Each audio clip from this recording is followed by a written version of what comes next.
We are back, ladies and gentlemen. Day 3 of previewing every NFL team today. We have a very good team to preview, the Baltimore Ravens, the third team on this list. But you know the drill by now. Let's get straight into the most important part of the video, the Bible verse. We have to get our daily bread. We have to get our food for our soul and our spirit.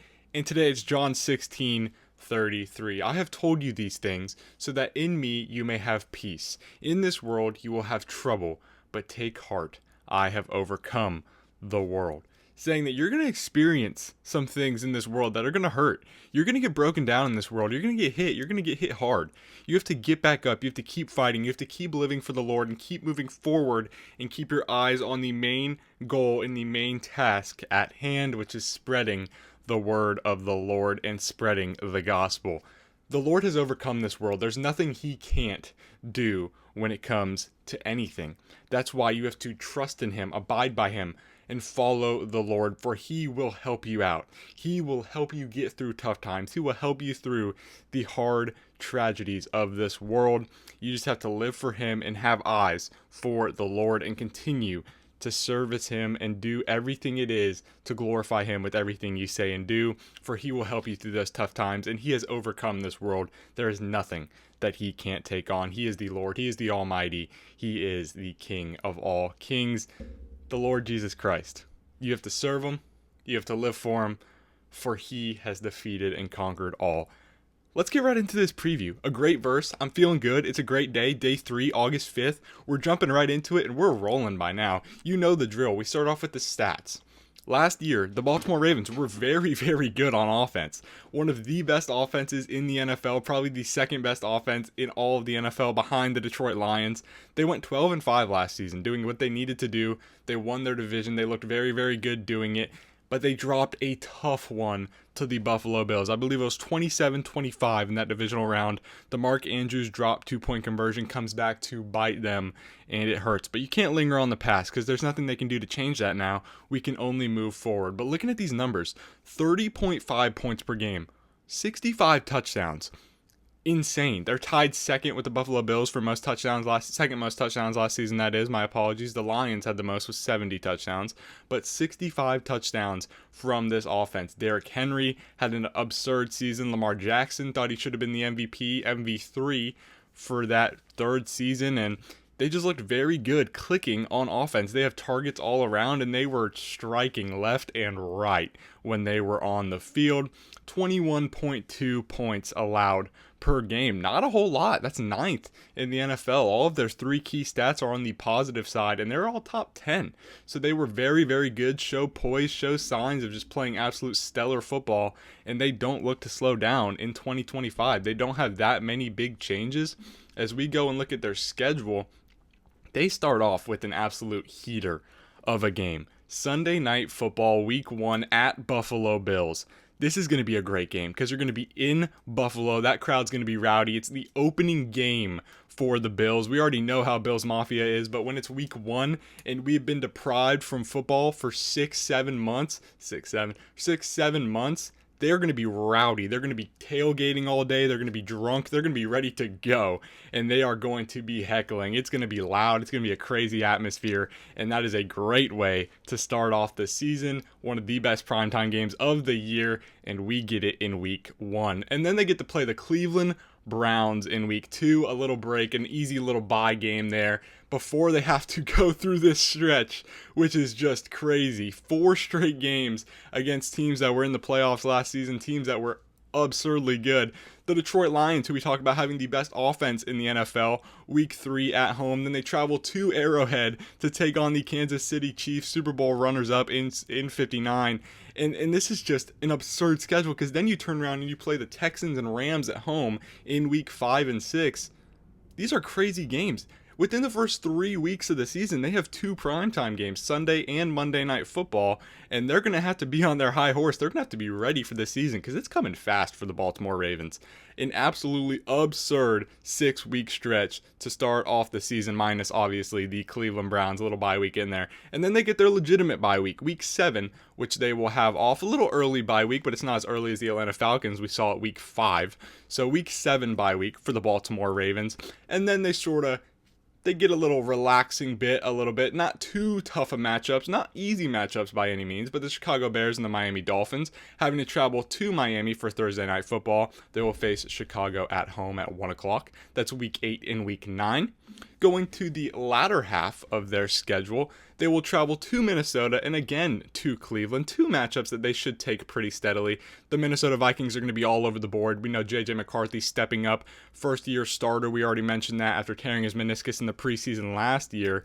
So looking to take on a Viking squad that's going to have a whole new face starting with that franchise, and then week 11 again at Cleveland at 4:25, facing whoever the starter will be by that point. At this point, it's anyone's guess. This QB room, you ready?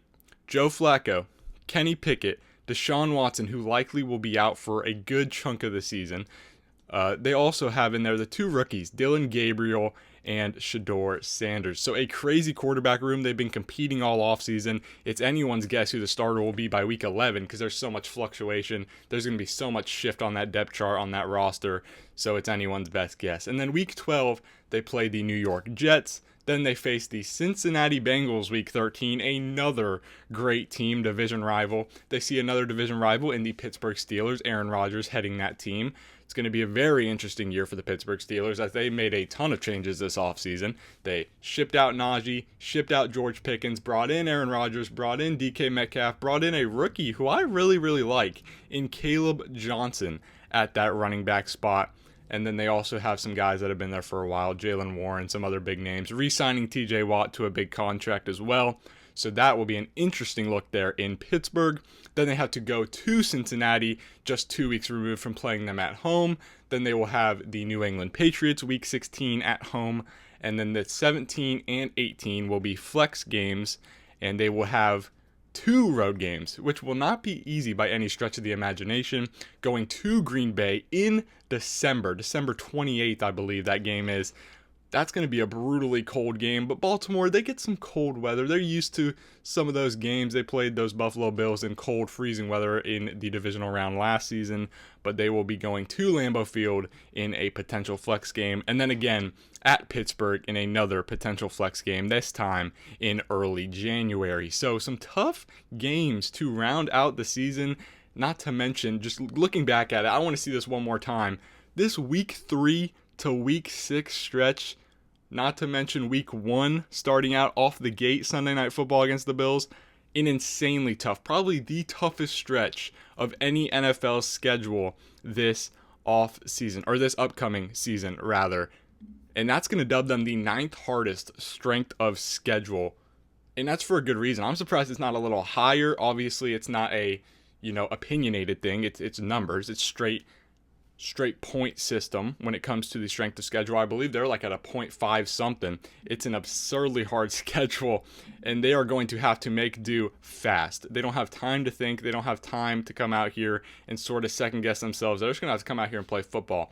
Their 9th strength of schedule is going to be a .533.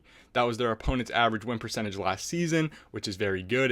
It's on the opposite side of 500, so that means it's obviously good. So it's going to be a very tough season coming out here and getting ready to go very, very fast. They brought in some help at the receiver spot. The old man in DeAndre Hopkins, who's looking to have a great season there with Lamar Jackson as his quarterback. He signed a 1-year, $5 million deal, so he'll be there in Baltimore for the duration of the 2025 season. And hey, if he has a great season, maybe he'll be retained, but we'll have to see about that. Speaking of being retained, Ronnie Stanley and Pat Ricard were retained this offseason, so they will be there in Baltimore again for the 2025 season. Big shout out to those guys, and a big change for the Baltimore Ravens, something no one saw coming this time last year. They lost their guy in Justin Tucker. All the allegations, it was too much. They just had to let him go, and they drafted Tyler Loop in the 6th round out of Arizona. A great pickup. Tyler Loop's a great kicker. He'll fill that void instantly. He's no Justin Tucker, but maybe he can come out there and surprise us with some long kicks for the Baltimore Ravens. But with the way their offense works, he might not even have to kick a whole lot of field goals because they like touchdowns. They rack them up, they store them, and they score them. That's what I like to say. The Baltimore Ravens are coming out, and this offense could be even better in the 2025 season. It'll be hard to replicate, especially for Derrick Henry, who went for 1921 last season.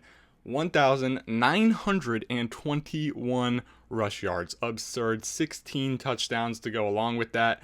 Just 79 yards short of the 2,000-yard mark, which we saw from Saquon Barkley.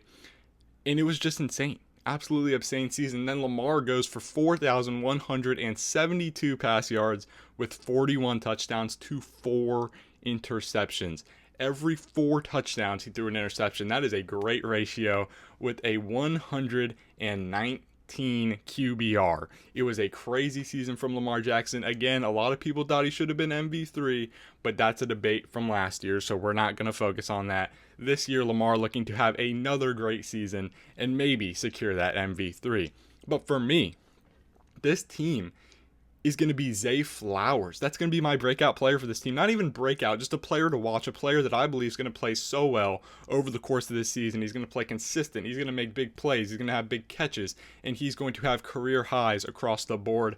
My prediction for Zay Flowers. Last season, he went for 45 catches, 756 yards, and 9 touchdowns, his career high by a big margin. But I'm looking to go even higher this season. I'm looking for Zay Flowers to reach the 1,000-yard mark, to reach the multiple touchdown mark, the double-digit touchdown mark that is, and looking for a big season out of Zay Flowers. Their rush yards led the NFL, 3,189 rush yards. On the ground, it was electric, but that's expected when you have guys like Lamar Jackson, Derrick Henry.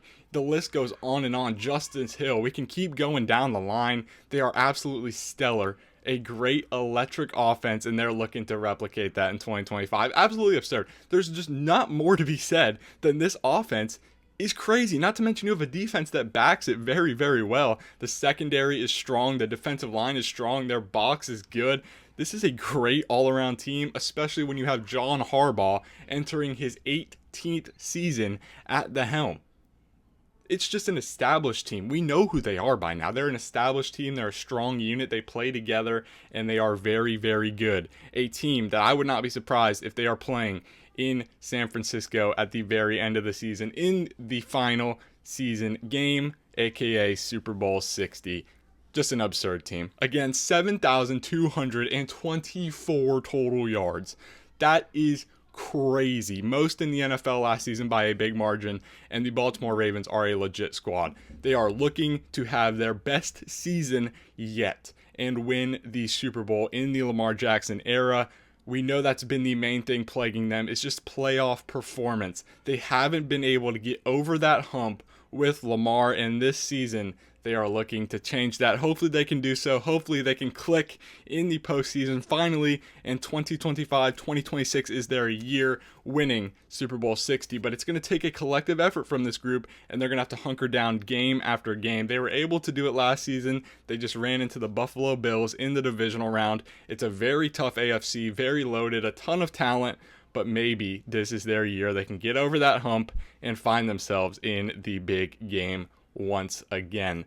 Thank you guys for watching. This is the Baltimore Ravens preview number 3. Number 4 on the way tomorrow. The Buffalo Bills, the team we talked about the Ravens are going to see in week 1. We're going to see them tomorrow on the channel in the preview. Thank you guys for watching. I love you all very, very much.